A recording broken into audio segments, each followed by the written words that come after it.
Welcome to this legislative candidate interview here in the Wynn studio at the Eau Claire Chamber of Commerce. I'm Scott Rogers, the Chamber's Vice President, Governmental Affairs, and we have with us today for this segment Karen Hurd. Karen is the Republican candidate for the 68th Assembly District. Karen, welcome. Thank you. I'm pleased to be here. Great. Tell you a little bit about what we're going to do if this is the first video interview that you've watched.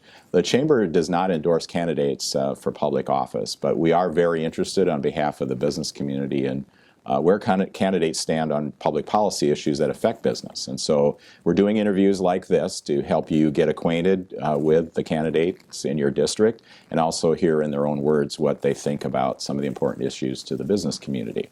So Karen, let's start out with a little bit of your background. Sure. Tell us about yourself, and then why have you decided to be a candidate for the Assembly? Okay. Well, a little bit about me is that, first of all, I'm a mom. It's an important job of 5 children, but they're all grown up, and now I have grandchildren.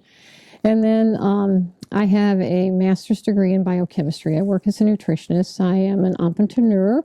I started my business actually 30 years ago and then actually incorporated it a few years after that, and I have gone on and it has become very successful. And then I also, what's interesting is because I'm so interested in UWEC, is that to get my master's in biochemistry, my undergrad, I have a Bachelor of Arts in Spanish. But Spanish really doesn't do you much good when you want to go into the sciences. So I took all my undergrad from the University of Wisconsin, Eau Claire here. And so that was a number of courses. And then enrolled in the Master's of Biochemistry in another university because our university here doesn't have that program. So I went on and did that, and then, of course, I had all my nutritional background training before that. And so I've been operating my business for almost these 3 decades now and have gotten the business to a point that it's running itself with good staff, and I have excellent staff. And so it used to be that I would spend 60 to 80 hours a day doing my job, and so it kept growing and growing. It's like I have to come up with a different business model to be able to handle this, try the interns, try different things. You know how you try different things in the business world and make it work.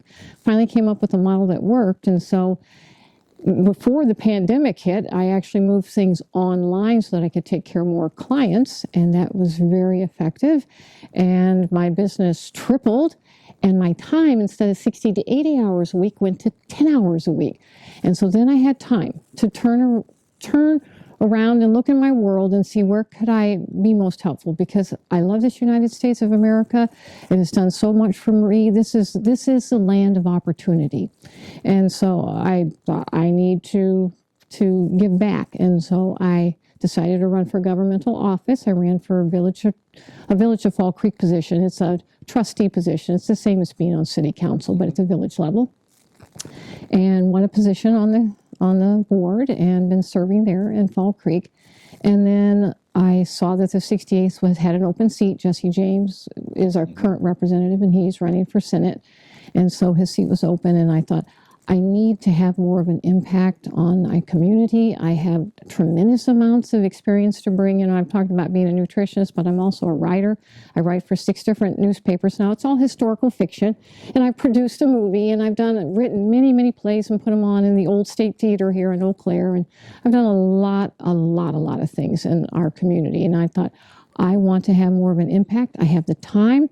I have experience. You know, so many people, when you get to this age, I'm going to be 65 this month, that you say, okay, it's time for retirement. No, I'm just getting started, because now I have the knowledge, the expertise, the experience to really put it to use. And so that's what I want to do to help the people here in Wisconsin. So let's talk about what happens if you win the election. So then you would be going as a member of the state legislature in the Assembly when it convenes in January, and you said you want to have an impact. So what would be the priorities that you would take as a member of the Assembly to work on when you get there? Absolutely. Number one, top issue is the economy. Our businesses are hurting, and our families in Wisconsin, they're hurting. This economy is we have got to do everything we can at the state level to be able to turn this around. Second priority is to keep our communities safe.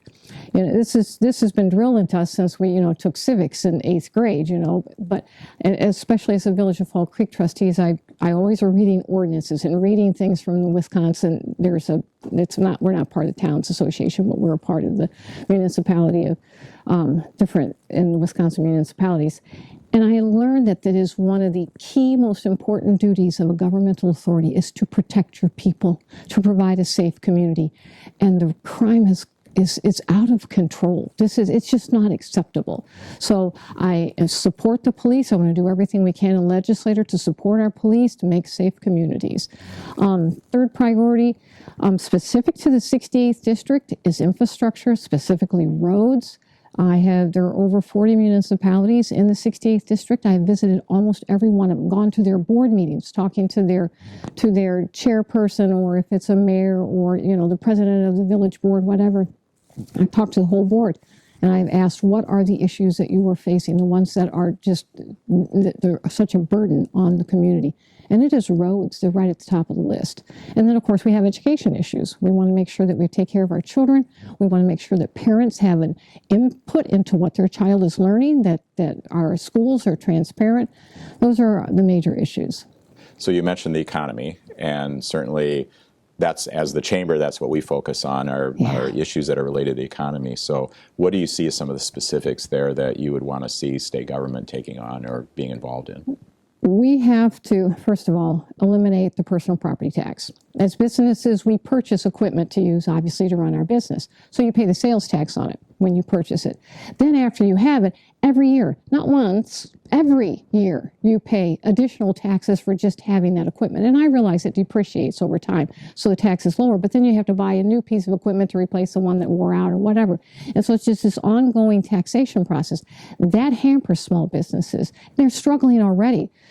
Additionally, we have all kinds of regulations that we put into place, that have been put into place. It's like, take some of these regulations off the businesses and quit, making it such a burden to even operate. And then we have got to do something about licensing. So many small businesses, you have to have a license to be, whatever the trade is.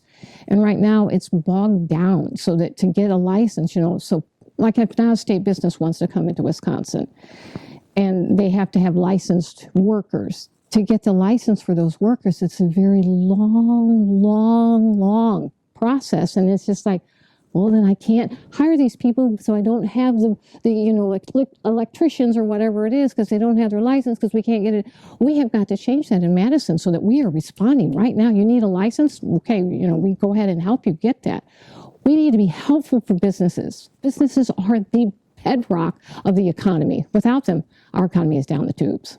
Karen, you mentioned workers, and in the business community right now, it seems like no matter whether it's private employers, government, education, and others, everyone's sort of facing a workforce shortage right now. Is there a role for state government in helping to solve that? Yes, sir. Absolutely. A big role for state government. First of all, I mentioned the licensing issue, so we want to make sure that is something that can be done. And then we need to provide deregulation, and I'm specifically talking about workers now. I'm not going to go into energy and utilities. I'm not interested in that there, but we need to take some of these burdensome requirements off of our small businesses so that they're free to operate, cut through some of the red tape that we have out there so that we can get the workers here. We can attract them, set up things to attract and retain workers, the workers that are already in the state, to draw people to our state, and our graduates from our university system, to keep them here in the state. We need to come up with ways to do that. And we have had some bills in the legislature to do that, so we need to continue to do that at a state level. A couple of the issues we hear about workers, one is on the attraction, is that we have a shortage of housing. We also hear childcare is an issue right now. Do you have any thoughts on those two?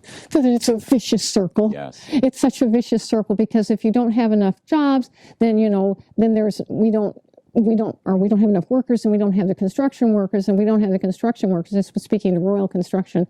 I'm not sure if I'm supposed to say names here, but anyway, wonderful company here in Eau Claire, and they are so desperate, for workers, and they have a wonderful internship program to be able to draw them in, and so we have to help businesses to do that, because then when you have the worker to do the construction, then you can have the houses, and then when you have the houses, then you can attract the worker. So it's just like this vicious circle, but it's all going to come back to making everything easier on all the businesses across the board.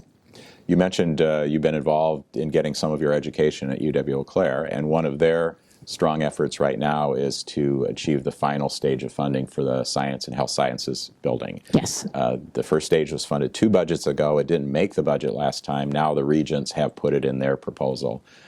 What are your thoughts about that project? And if it's something you favor, what would you do in the legislature to help find the funding for it?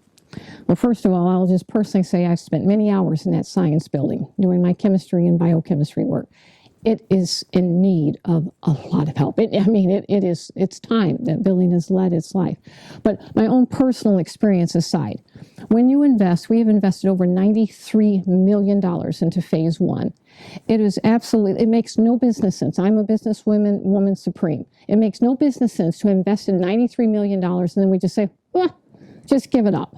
No, I am totally in favor of putting that into this year's budget and being able to make it go through. And that's what I would do at the legislative level, is to say, I think it needs to be in the budget. I'm in support of that. I'm voting in favor that we go ahead and approve the additional funds and get this replacement done.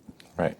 And one more question. We're talking to business people who live in the 68th District, and they need to make a decision November 8th of who's going to represent them in the Assembly. So what would you tell them when they're making that decision as to why Karen Hurd should be the person that they send to represent them in Madison? I have the experience. I'm not a newbie to the business industry. If I had just been a businesswoman for the last, 5 years, 3 years, whatever. But when you've been doing it for 30 years, and also in another state, I was in the state of Missouri, then in the state of Illinois, and now in the state of Wisconsin, you get a really broad perspective of what you have to do to be successful. And so I have experience, and I have the time, and I have the energy, I have the passion, and even if you have all that, you have to have a strategy. And I'm a strategic-minded person above all things. I want to gather all information, look at all the data, and get all the input that I can so that we can make the best decisions going forward. All right. Karen, thanks for joining us today. Thank you very much for having me. And just a reminder, we have videos for other candidates as well. And it's important to do your research, do some thought before November 8th, and be sure to cast your vote. Take advantage of your right to vote. Thanks for being with us.